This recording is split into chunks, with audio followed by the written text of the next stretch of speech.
À l'origine, je n'ai pas choisi d'écrire un livre. Ce n'était pas dans mes projets, c'est en discutant avec un ami que le projet est né.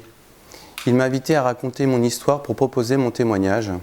J'ai hésité et après un certain temps, j'ai réfléchi, j'ai prié aussi beaucoup et j'ai accepté en me disant « allons-y, on ne risque rien, de toute façon on n'est pas sûr d'être édité puisque c'est compliqué aujourd'hui ».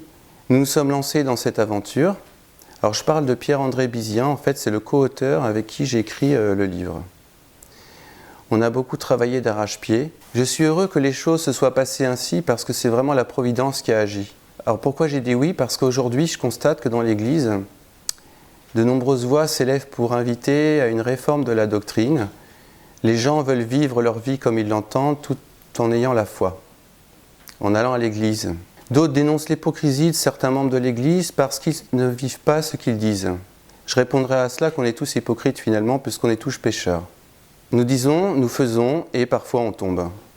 Donc cet argument ne tient pas la route. Dès qu'on n'est pas d'accord avec l'Église, on la traite d'hypocrisie. Ça rapporte gros et ça ne mange pas de pain. Dieu utilise les voix des prêtres, des religieux, des laïcs pour nous communiquer sa parole. Je crois que l'Église est traversée par un terrible manque de foi envers le surnaturel.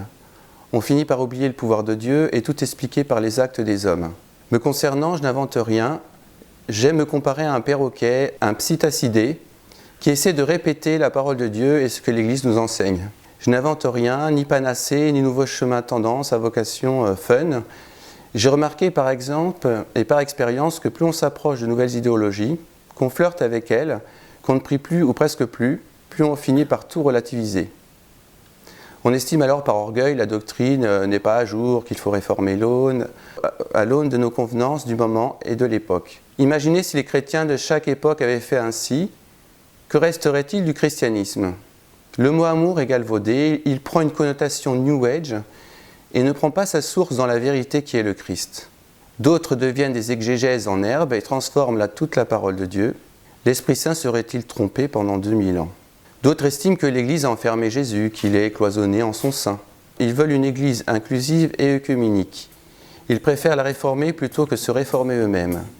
Là est le problème. Enfin, certains cherchent par tous les moyens à faire mentir l'Église sur l'homosexualité. Alors au vu de tout ça, j'ai décidé d'écrire, d'apporter ma petite pierre à l'édifice.